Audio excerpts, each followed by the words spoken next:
Hello student, today we learn about chemical reaction of haloalkane और उसमें से हम स्टडी करेंगे न्यूक्लियोफिलिक एलिफैटिक सब्स्टिट्यूशन। सिर्फ एलिफैटिक सब्स्टिट्यूशन जो न्यूक्लियोफिलिक एलिफैटिक सब्स्टिट्यूशन है वही कंसीडर करेंगे, एरोमेटिक को अभी हम कंसीडर नहीं करेंगे। तो जनरली जो न्यूक्लियोफिलिक सब्स्टिट्यूशन रिएक्शन होती है वो हेट्रोलाइटिक होती है। हेट्रोलाइटिक का मीनिंग तो आपको पता ही है कि उसमें जो बॉन्ड है उसके आसपास के जो एटम है तो बॉन्ड के इलेक्ट्रॉन है वो इक्वली शेयर नहीं होंगे और जो बॉन्ड ब्रेक होगा उसके इलेक्ट्रॉन किसी एक के पास चले जाएंगे। दूसरा, न्यूक्लियोफाइल किसे कहते हैं? तो जो न्यूक्लियोफाइल है वो एक्चुअली होते हैं लुईस बेस।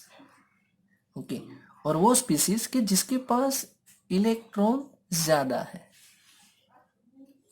या तो न्यूट्रल स्पीसीज जिसके पास अनशेयर्ड पेयर ऑफ इलेक्ट्रॉन पड़े हैं। यहाँ पे अमोनिया, वाटर, ऑक्सीजन के पास होता है या नाइट्रोजन के पास होता है, ये सभी न्यूक्लियोफाइल है। ये जनरल बेसिक रिएक्शन ये दिखाई है मैंने। ये हमारा अल्काइल हैलाइड है, हेलोजन है एक्स, न्यूक्लियोफाइल है, अटैक करता न्यूक्लियोफाइल इसकी जगह ले लेगा हेलोजन की, हेलोजन चला जाएगा, न्यूक्लियोफाइल उसके सब्स्टिट्यूट करके उसकी जगह पे आ जाएगा। तो इस सब का मैं बेसिक टर्मिनोलॉजी सिखाता हूँ। जो न्यूक्लियोफाइल है उसे रिएजेंट भी कहते हैं। जो हमारा अल्काइल हैलाइड है it is known as substrate. तो सबस्ट्रेट किसे कहते हैं केमिकल रिएक्शन के अंदर? जिसके ऊपर अटैक या तो सब्स्टिट्यूशन होने वाला है और जिसके पास लिविंग ग्रुप होता है उसे कहते हैं सबस्ट्रेट।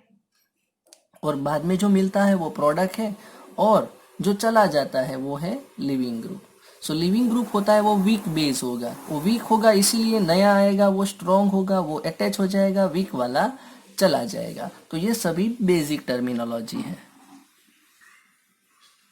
तो ये सभी जो न्यूक्लियोफिलिक सब्स्टिट्यूशन रिएक्शन होती है वो दो टाइप की मैकेनिज्म से होती है।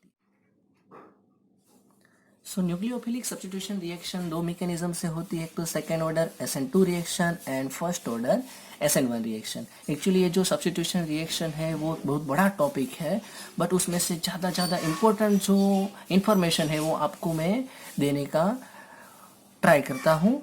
ओके,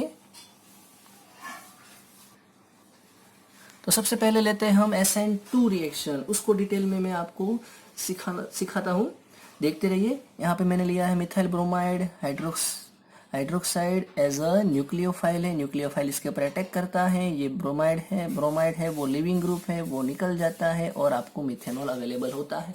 तो ये हमने एक सब्स्टिट्यूशन रिएक्शन दिखा दिया। अभी SN2 है या SN1 है कैसे पता चलेगा?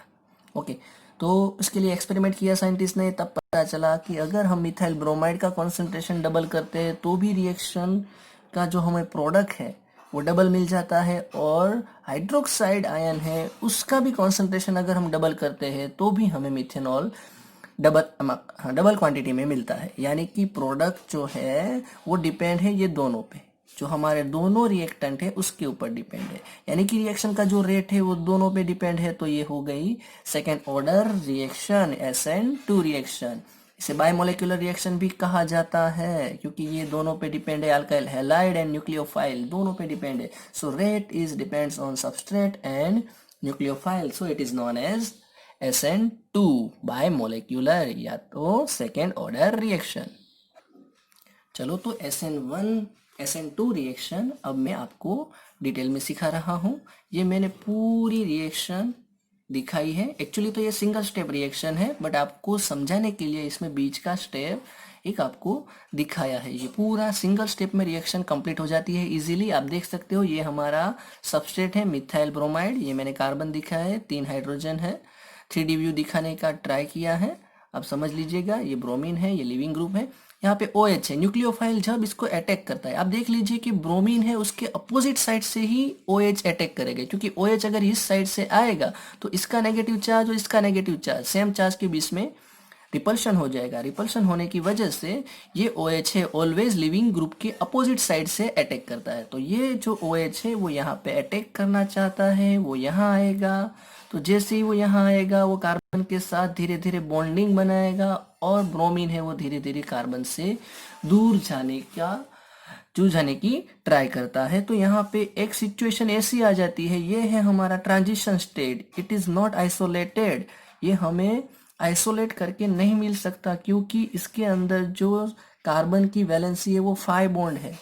5 बॉन्ड कभी स्टेबल नहीं रह पाते, इसलिए ये जो ट्रांजिशन स्टेट है वो स्टेबल नहीं है। तो सीधे ही ये बनेगा और इसके बाद डायरेक्टली आपको प्रोडक्ट मिल जाएगी। तो यहाँ पे आप देख सकते हो कि OH ने धीरे धीरे बॉन्ड बनाया है, ब्रोमीन ने धीरे धीरे बॉन्ड तोड़ा है। तो ये जो स्टेट है वो है ट्रांजिशन स्टेट। तो उसके अंदर ये जो ब्रोमीन के साथ बॉन्ड है उसको तोड़ने की एनर्जी आती कहाँ से है? तो जैसे जैसे OH के साथ बॉन्ड बनता है उसमें से एनर्जी रिलीज होती है, वही एनर्जी ये ब्रोमीन का बॉन्ड तोड़ती है। और फाइनली जब OH यहाँ पे ज्वाइंट हो जाएगा तो जो हाइड्रोजन है उसको रिपल्सन की वजह से वो अपना जो अरेंजमेंट है वो चेंज करके अपोजिट साइड में अरेंज हो जाएंगे और ब्रोमीन चला जाएगा। ओके, तो देखिए डिटेलिंग। तो nucleophile attack from the opposite side due to repulsion. और उसके आगे है ट्रांजिशन स्टेट में हाफ बॉन्ड फॉर्मेशन होता है और हाफ बॉन्ड ब्रेक होता है। कोई भी कंप्लीटली ब्रेकिंग या तो कंप्लीटली फॉर्मेशन नहीं है। फिर कॉन्फ़िगरेशन अरेंजमेंट, यहाँ पे हाइड्रोजन इस ओर थे, अब जब प्रोडक्ट बनी तो इसमें हमारा हाइड्रोजन की अरेंजमेंट इन्वर्स हो गई, उसे कहते हैं वाल्डन इन्वर्जन। फिर जो मैंने बताया वहीं कि एनर्जी जो बॉन्ड ब्रेक के लिए होती चाहिए वो कहाँ से मिलती है? तो वो बॉन्ड फॉर्मेशन से मिलती है। और यहाँ पे एक ही टाइप की अरेंजमेंट आपको मिलेगी प्रोडक्ट के अंदर, यानी कि 100% ऑप्टिकली प्योर है। फिर से हम यहाँ पे मेन रिएक्शन पे आ जाते हैं। यहाँ पे हमने दिखाया था कि OH है वो कार्बन पे अटैक करता है। तो यहाँ पे OH है वो इस साइड से एंटर हो सकता है क्योंकि यहाँ पे जो एटम है वो सिंगल इलेक्ट्रॉन स्पीसीज थे, हाइड्रोजन थे, उसके पास इलेक्ट्रॉन कम है तो रिपल्शन कम होगा, इसलिए OH की यहाँ से एंट्री हो सकती है। बट अगर हम यहाँ पे हाइड्रोजन रिप्लेस करके उससे ज़्यादा इलेक्ट्रॉन एनवायरनमेंट वाला कोई भी ग्रुप लगा दे, सपोज कि यहाँ पे मैंने मिथाइल ग्रुप लगा दिया, तो क्या होगा?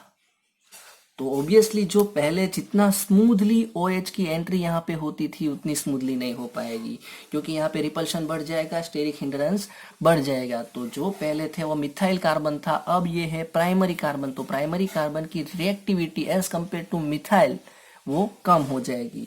फिर से हम एक हाइड्रोजन रिप्लेस करके फिर से एक मिथाइल ग्रुप लगाते हैं तो क्या होता है? रिपल्शन और ज़्यादा बढ़ जाएगा, और ज़्यादा रिपल्शन बढ़ेगा तो OH की जो अटैक की कैपेसिटी है वो और कम हो जाएगी, उसका एंट्री ही बंद हो जाएगा। तो सेकेंडरी में उससे भी कम होगा। और अगर तीसरा हाइड्रोजन भी हटा के हम और एक मिथाइल ग्रुप लगा दे तो धीरे धीरे उसका रिएक्टिविटी ऑर्डर कम होता जाएगा। तो ये यही बताता है कि SN2 के अंदर जो मिथाइल है उसका रेट सबसे ज़्यादा है, वो जल्दी रिएक्शन देगा, प्राइमरी उससे कम, सेकेंडरी उससे कम और टर्शरी की रिएक्टिविटी उससे भी कम होगी हैलाइड की।